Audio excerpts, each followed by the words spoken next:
Hello, it says I'm live. I believe that might be true. We'll see how it all works. But very good to hear. Well, I'm not hearing you. To have you all here for the Squirrel Squadron event on getting your boss to do what you want.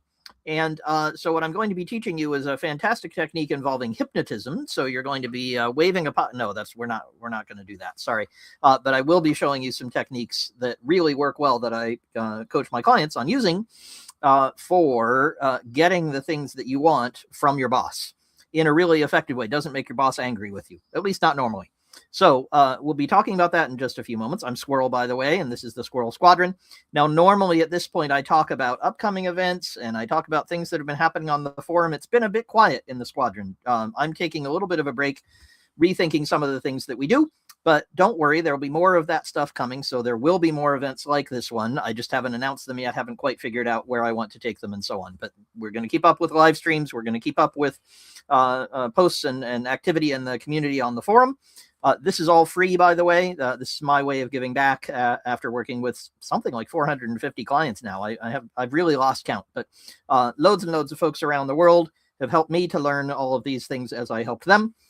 And so I offer it to you to see if it can be helpful to you. A number of you asked great questions during your during the lead up to this. Laura, our community manager, who's watching me here and making sure it's all working, she kept track of that, made sure that they're available to me. So I'll answer questions that you asked ahead of time. And some of you aren't, of course, able to be on this, and you're watching this on the recording. That's great. Hello to you too. And I will be doing my best to answer the questions that you asked beforehand. But the people who are here, guess what? I can't hear or see you, but you can ask me questions. So in the chat, I would sure appreciate it if you would share who you are. I can't always see your name, so it's nice if you just say at least your first name. And then what brought you here? What are you interested in? What was interesting in this topic for you? Maybe you're a boss and you want to know what people are going to be trying with you or ways to encourage your team to do better with you. Or it might be that you're somebody who has a boss and you're not managing them as well as you'd like, and you'd like some help with that. Any of those are perfectly fine. Just give me a little sense of why you're here, what kinds of questions I should be addressing for you, and I certainly shall. Let's see, did I miss anything? I don't think so. Laura will wave at me if I did. Oh, I just wanted to check that I'm actually broadcasting okay. So let me just check the settings, which I managed not to do. I'm on the right microphone. I'm on the right camera. That all seems okay. Good. So let me start with the first topic I want to cover, which is time bombs. And you might think, especially if you're in the boss category, you might be thinking, oh my God, Squirrel, what are you telling my team to do? Don't worry. When they explode, they don't hurt anybody. This is a safe kind of time bomb. But I want you to imagine a movie like Die Hard or Speed or any of those kind of action movies. It doesn't matter if you've seen them or not. You know the kind of things that are in those movies. There's a bomb. And conveniently, if you haven't noticed this, the bomb maker always puts a nice little timer on the outside so you can see how much time is left. If I were making a bomb, I wouldn't want anybody to know. I'd put the timer inside. I'd make sure you couldn't figure out when it was going to go off, so I would have more leverage. But good thing I'm not an evil criminal who puts bombs on buses or anything, because I'd probably be better at it than they are in movies. But of course, in the movies, the reason that the clock is visible on the time bomb that's going to go off in 5 minutes if the great hero doesn't figure out which wire to snip, the reason that it's there is to create dramatic tension and to get the audience interested. And it's ticking and it's ticking and it's ticking, and you're thinking, oh, there must be 3. How much is left? Oh, they've shown it now. It's 2.5 minutes left. Oh my gosh, how are they going to do it? They get you excited. They get you involved. It's part of the fun of going to the movie. You also know that the hero is definitely going to snip the right wire because the movie is such that you want the hero to win, right? So all of those things make the time bomb safer, but also more dramatic. And this is the kind of time bomb you can use with your boss. So I had exactly this situation, not a bomb on a bus, but I had a situation just very recently with someone I'm coaching, and he has a boss, and actually several bosses. And he told me that he's been trying to write a document, and he's been trying to write this document for 6 months. And every time he writes a document and he starts getting ready to publish it and roll it out to his team and have his team start working, according to the policies and the ideas and the notions in this document. Some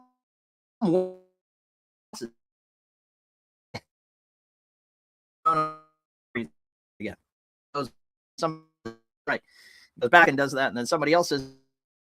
So he's in this endless loop, review and commentary, and with some of you will feel this pain. You have been there. Your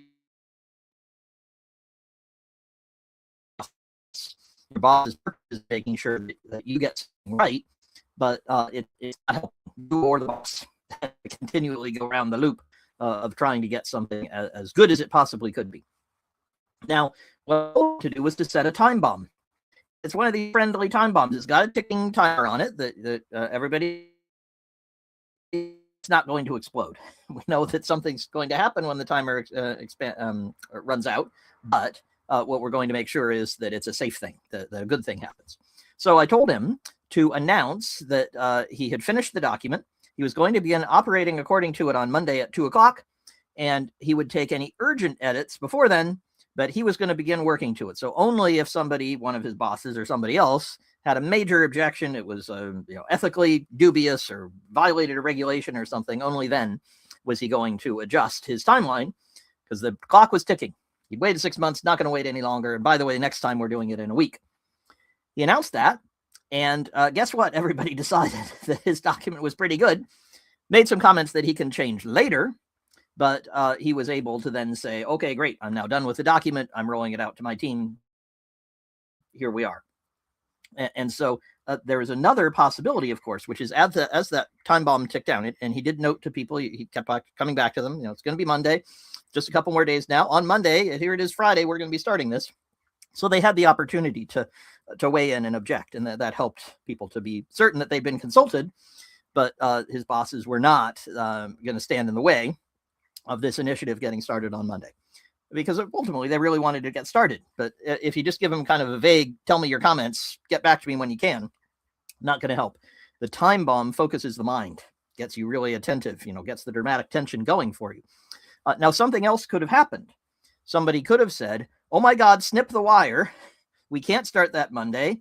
There's going to be a big problem, right? We don't have the budget. We'll be spending money we don't have. And, the finance department will be down on us like a ton of bricks. That would be really helpful to hear. And I warned him and I prepped him and I said, you might hear that kind of valid objection that means you should stop the time bomb, and stop it. That's good. But the thing was, he hadn't heard anything like that. He'd just heard, oh, Section 3 isn't quite right. And the secret to this technique is to hold your position, right? Keep going. And you notice in the movies, the villain never just says, oh yeah, I've thought about it a bit more. Maybe I won't blow up the bus. The villain is just always keeping it ticking all the way until somebody actually comes along and snips the wire. So it may be that if you use this technique, you get that useful feedback, but you really wanted that, right? You really wanted to know that the budget is missing. You really wanted to know that there's a regulatory issue, because that would block your whole idea anyway. It would stop you from moving forward with whatever the initiative is that you want to get your boss to approve. And so often if you just say, hey, give me some feedback, that somebody might say, I think there's a problem with that, but they probably aren't going to get started soon. We'll figure it out next quarter. And that's how your initiatives kind of get stuck in the mud, stuck in the quicksand, and aren't moving forward. So I hope that's making sense. There's another way I describe this sometimes, and I'll invite you to look it up or ask me, and I'm happy to send you to the articles. I think it's on the forum that I talked about this. You can also talk about this as a turn signal, right? So you're giving the signal, you're saying, I'm going to do this. I'm going to be moving my car to the left. What you don't do is stop yourself on the motorway and stop all the other cars and go around and take a poll and ask, is that okay? What you do is hit the turn signal. And if somebody honks behind you, you know that you better not move to the left, because you're going to get hit. I'm talking about how we do it in Britain. I guess in America, you do it on the other side, the wrong side of the road. Anyway, whichever way you drive on, you give the turn signal, but you don't wait for everyone else. Same thing with the time bomb. It's just a little more explosive. So pick your metaphor, but that's one of the techniques for focusing the mind, getting a clear decision, whether it's up or down. You will know what's happening if you say, I'm going to start on Monday at 5 o'clock. So first technique, let's see how that works out for you. Please ask questions about that, or anything else. We got Renat here, and I know what Renat is doing. Been coaching Renat for a lot of them. We have other folks who are here, and I just encourage all of you, ask questions whenever you have them. We had some questions come in beforehand, as I was saying, people who shared them beforehand or aren't able to be here live. So I will go check those out. Let's see. Okay. Justine asks a really good one. When there's lots of politics and the bosses are all involved in it, I think Justine might have multiple bosses like this one that I was describing before. She says, what are tips and tricks to bring logic and reason into strategy work? Make them see the bigger picture, staying away from daily, sometimes petty interactions. Okay. So I'm going in a different tangent here, but I think it's a very valuable one. Again, have a look on the forum or ask me for a link. I have talked excuse me, goodness. I'm not going to talk if I can't breathe. Hang on. Something in my throat. Apologies. I think it's pollen season here. Going to have to start taking medicine. So the thing I've talked about often is something called a napkin strategy. And if you have a very clear alignment with those same bosses in a brief and clear format that could fit on a napkin, then you on what the company strategy is, then you're going to be able to appeal to some authority that's been agreed with them beforehand. And you can say, this is an interesting issue that you have here, and I look forward to you resolving your conflict with marketing. But I know that we're going into China, and I know we have to translate into Chinese. So I'm moving ahead. Here's the time bomb or the turn signal. I'm moving ahead with our initiative to hire some Chinese speakers or to begin a translation project or localization or something like that. I'm going ahead with that starting Monday, despite issues that I know you're dealing with. Because, and this is the crucial part, you then link it to your napkin strategy that you've agreed before. We agreed before that our Chinese expansion was our major goal for Q2. So that's why I'm moving ahead with this. That's why I'm moving quickly, and I need your support. Now, what I didn't do at any point in there was to say, oh, only if you approve it. Oh, great boss. I wonder if this is okay with you. It can be kind of scary. I've had people tell me just recently in several organizations I'm coaching them in, I might get fired for that. Okay, if you have a culture that is so dysfunctional that your boss will question you for working on a task you have agreed with him or her in the napkin strategy that matches your whole company direction, you might want to consider working someplace else. So you certainly, I am not giving you a panacea here that will work with every boss in every situation. I have worked with 3 psychopaths. I know how to recognize the signs now, and I won't do it again. And you might have people who are really completely irrational. Those people exist in organizations. They have jobs. They might be your boss. If they are, you should move. But a good way to find out whether appeal to logic, as Justine asks about, is going to work is to make an appeal to logic that is pre-agreed. And that's the magic of the napkin strategy. It's not something you just go write in a corner. It's something you write with the boss, that you agree with the boss, and then you can come back and say, remember, you said that we needed to focus on China. I'm making China happen. I'm starting on Monday. I need your support, rather than, could I please have permission to begin on this? Can I please hire these consultants to translate into Mandarin for me? And that positioning shows confidence, for one thing. And with a boss who is rational, rather than a psychopath, you will have a much better response. It might be a negative response. It might still be, hang on, the strategy has changed, right? We're going into Japan, not China. Good to know, right? Don't translate. Don't do it the wrong way. If something has changed, that's really valuable. Or perhaps there's some other barrier that has come up and the boss can help you with that. You'd like to know about that. So, when I used to do mathematical research, I was building algorithms for factoring big numbers because I was a number theorist at Berkeley. One of the things you could wind up with if you had an algorithm to do some task to calculate some factors of a number or something like that is you might have a side exit. So you're trying to accomplish this goal and you're trying to get your boss to do the thing, which is our theme today. But along the way, you find out something else. So you'd be trying to factor some numbers and you suddenly discover that something else very interesting was true that you didn't expect. And we called that a side exit. I'm trying to go forward and trying to get to the main exit, but I actually wind up taking a side exit. That's not bad. There's nothing wrong with taking a side exit. If you try to get the boss to do something and the something turns out to be stupid or there's a big barrier in the way, you'd rather find that out. So, Justine, I've gone in a couple directions there. I hope I've answered your question. If you're here, feel free to ask more about that. If you're watching on the recording, feel free to ask on the forum, and I'd be very happy to answer there. What we're looking for here is alignment with the boss or bosses ahead of time on a napkin strategy. Nice and brief, really clear, maybe doesn't cover everything, but gives information about what you're going to do and not do. And once you're aligned on that strategy, referring back to it and testing whether there's logic that you can apply there. Hey, we're going into China. I think it's good if we have some pages that are in Mandarin. I'm starting on that. Might wind up with a side exit, but that would be valuable anyway. Okay, I hope that's helpful. And I'm going to come to more of your questions as we go. I see there's folks here and they might have those questions. Put them in the chat. I'm very happy to answer. Now, here's a story that I like to tell. And it's nice that I'm here. I'm sometimes out in my shed. Right now I'm in my house because everybody's gone. So I get to be in my 600-year-old house here in Southeast England. And I like to tell a story about this. Now, it's going to seem like a story that is not related to anything. So just relax and enjoy the story. It's going to be tied to something that you can do with your boss at the end. But, don't worry about where that's going to go. I'll tell you what it is. But it won't be obvious at first. So here's the story. Right on the other side of this wall that I can see behind you, so you can't see it. Right on the other side of this wall is a stream and a road that's outside my 600-year-old house. Of course, the farmer who built this house wanted to be near both things. That was very valuable at that time. It's still pretty good to be near the road. And long ago, this road went through. So there's only one road in my village. And it goes right out there. And it goes right down here, and then it goes around a corner, and it stops. But it used to go through. And it used to be the main road to Canterbury.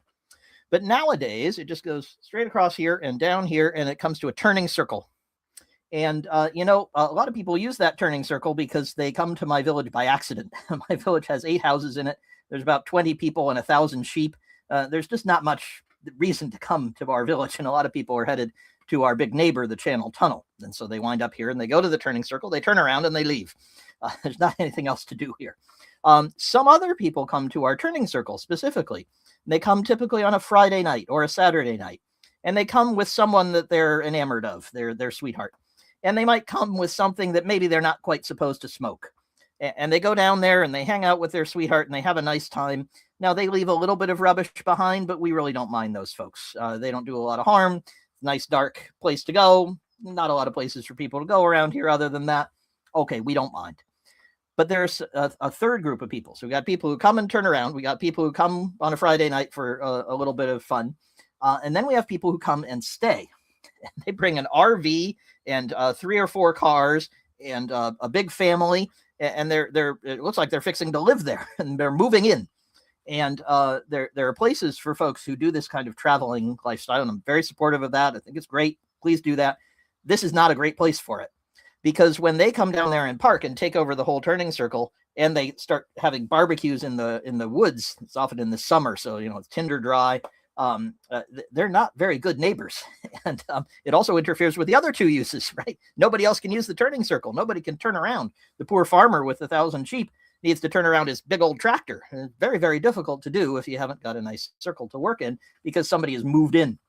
So we don't like those folks very much. We want them to move on someplace else that's kind of better for that sort of thing. But it's hard to get rid of them for a very simple reason. Nobody owns the land.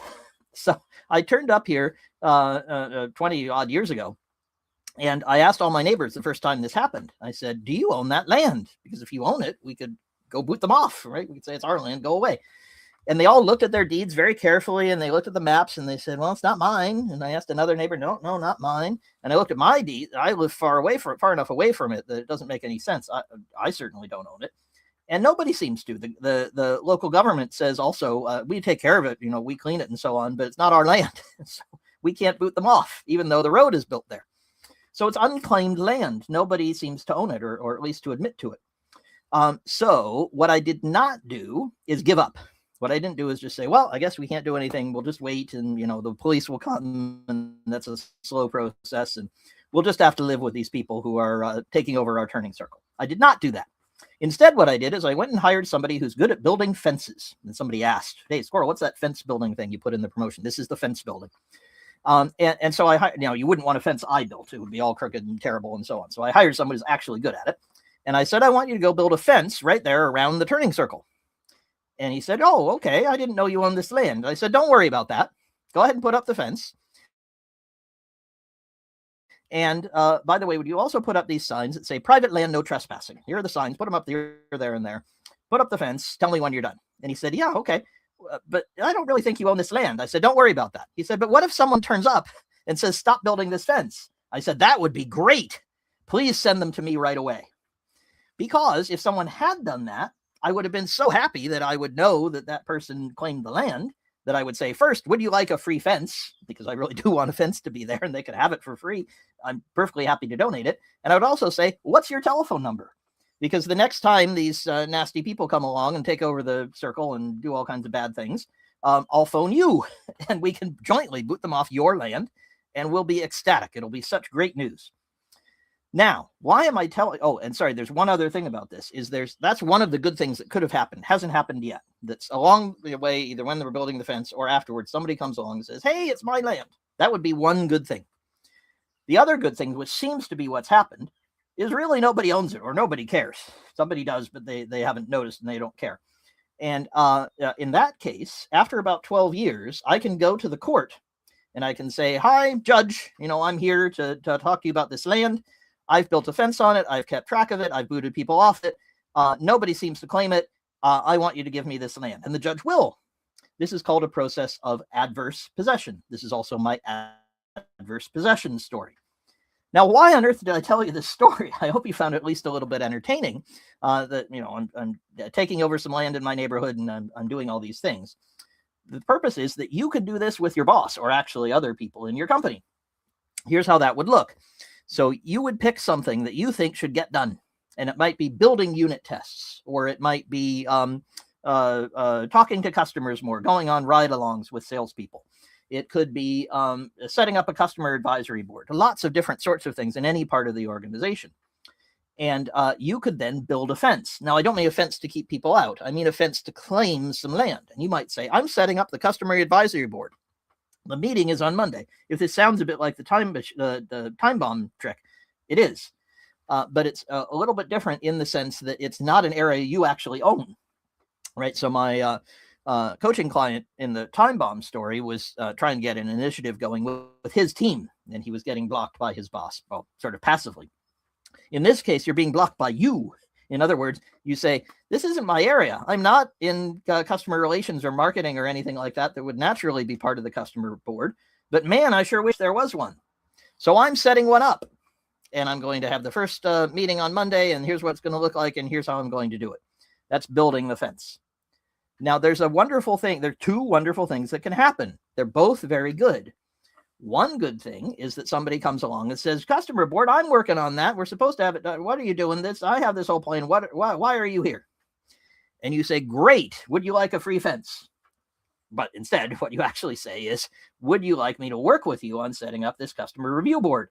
Because I thought it was a good idea. I couldn't find anybody else. Now I found you, thanks to getting this started, and let's work together. So you have discovered some way to get your initiative going. And that person might be your boss. It might be your boss's peer. It might be the CEO. Who knows? But that's going to get some movement at a level possibly above you that will get budget and progress and so on because somebody owns it. At the very least, even if it's somebody who owns it and isn't doing much with it, you can put some pressure on them, right? So you've made forward progress. And this is often very helpful when I have my coaching clients do it. There's, of course, another wonderful thing that might happen, which is nobody stops you. Everybody says, okay, I guess we're getting a customer review board. Justine or whoever it is off making that happen. And I'm really glad about that. And more power to you. And just like my neighbors said, boy, I'm really glad you put up that fence. Now we have a way of dealing with the people who come to the turning circle and aren't very friendly. Somebody might say, I've really wanted to talk to customers, but I didn't know how. Now there's a customer review board. Great. Of course, you've made some more work for yourself, but I'm assuming that this is something that you want to do, right? So you're volunteering, you're wishing that this initiative might get going, whatever it is you want to get your boss to do. And here's a way to do it. Go forth and do it. Announce you're going to do it. Actually start it, and then see if anybody comes along to stop you. Very close to the time bomb method, but in this case, you're doing something outside your area of influence, right? I didn't own that land. It's very clear I don't own it. No chance that I own it. But I put up the fence anyway. And therefore, I was getting people's attention and getting them moving because I've got a fence there. Who's this guy squirrel, and why did he build a fence? Okay. So that's the adverse possession method. That's method number 2. I'd love questions about any of these. Feel free to fire them at me. I think I have one here, so let me go and find it in the right chat window. Here it is. Super. So we got Sophie, who asks, prioritization discussions, a favorite topic all over companies, especially comes up in product-oriented, tech-oriented companies that are trying to decide which features should we build, how should we go forward with our technological product. And she says, how can we get them to be focused on company metrics rather than the gut feel of the founding team? Okay, so this is similar to Justine's question, but not quite the same. So let me deal with this one. What Sophie's asking is sort of how can I get these prioritization discussions to be rational? Now, I already said to Justine that a good thing to do was to use your napkin strategy. So I'm going to give a different answer to Sophie. That would also be true. That's what I said to Justine would also apply to Sophie's situation. But where you have prioritization discussions specifically, there are some other tricks you can play rather than just sort of starting an initiative or getting some budget for something or something more generic like that. Prioritization discussions usually have a decision maker attached to them. The decision maker might or may not be Sophie, right? It might or may not be the person who's trying to get the thing decided.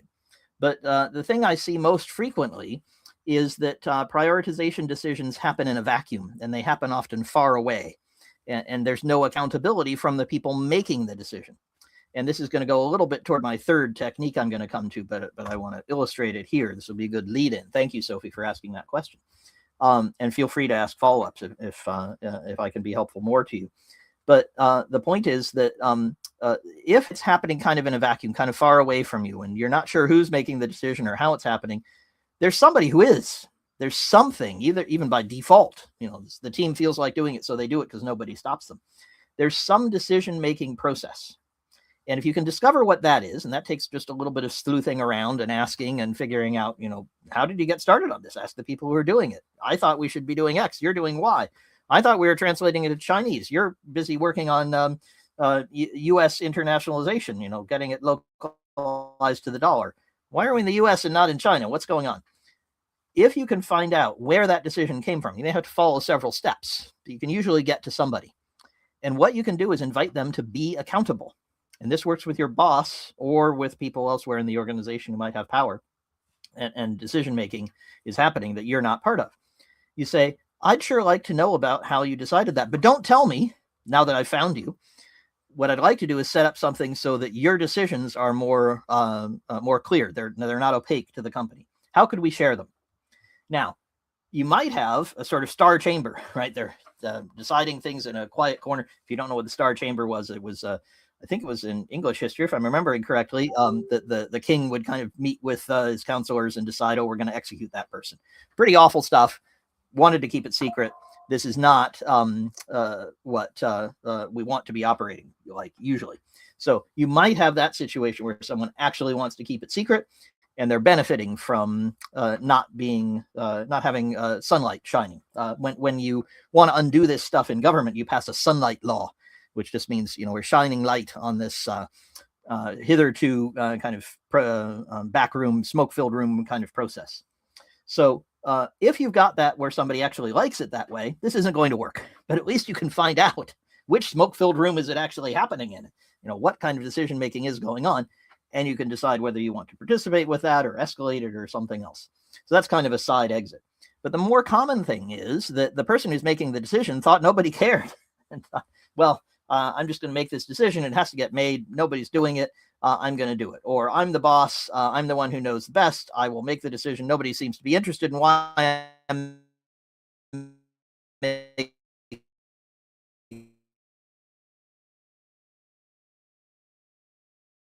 it. You guys just go do it my way. I literally had a CEO that I was working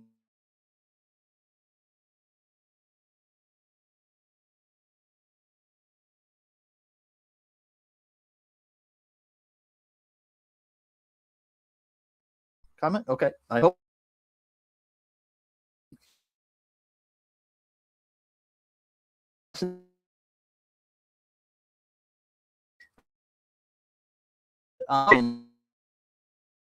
Really should have shared the reason.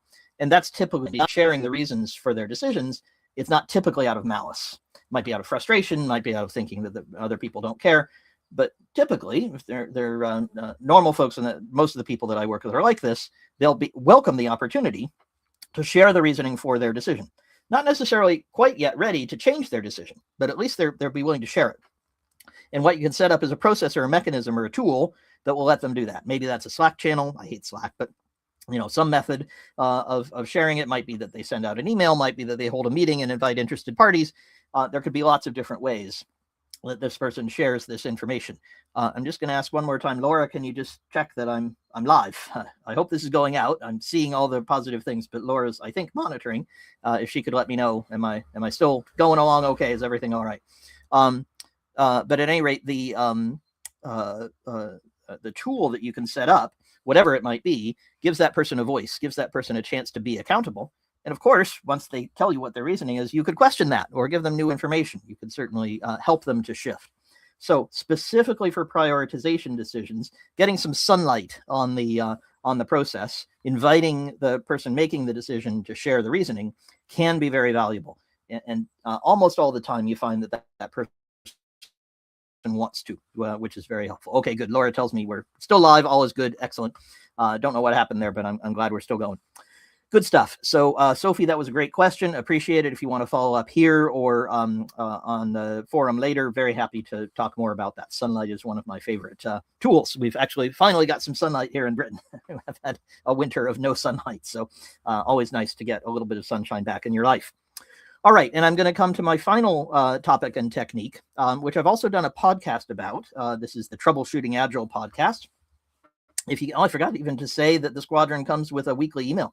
We do a weekly email. We promote the podcast that I do with Jeffrey, my co-author of Agile Conversations. So some time ago, we did a podcast on this topic. And if you're interested, just ask on the forum or anywhere else, and we'll make sure to share the link to that. But what you want to look for is something called driving.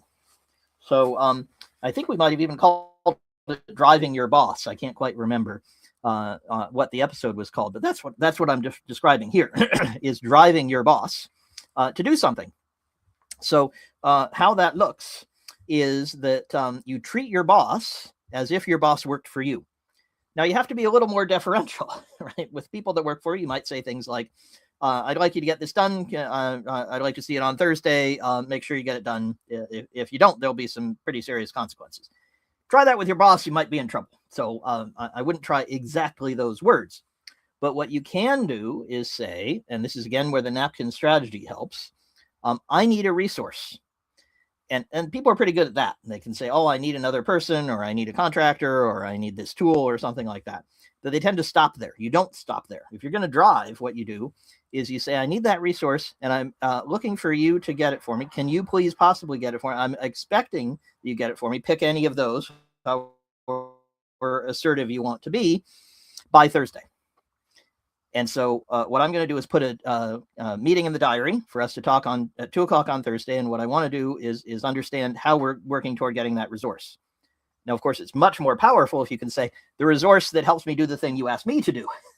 If you get me this contractor, I can translate into Chinese much more quickly. So I'm looking for that to start on Thursday. Is that realistic? Would you like to do that? Can I come back to you on Thursday? That kind of question is not too forceful. So I hope that's not too scary to those of you who are a little scared of your boss. But what it does do is give your boss a deadline. And deadlines tend to focus your mind kind of like a time bomb, right? There's some commonality to all of these, right? Is you're being more assertive with your boss, being more confident, but not being impolite, not being unfair or undeferential or anything like that. I'm not suggesting that you be mean to your boss, but I am suggesting you be clearer and more directive. And this one's the most directive. So you come along and you say, I need this resource. I'm going to be coming back to you on Thursday to see where we are on getting it. And if there are any obstacles, let's find out about, let's solve that together. I can help. We can escalate to somebody else. But as you know, for our Chinese translation initiative, we need people who speak Chinese.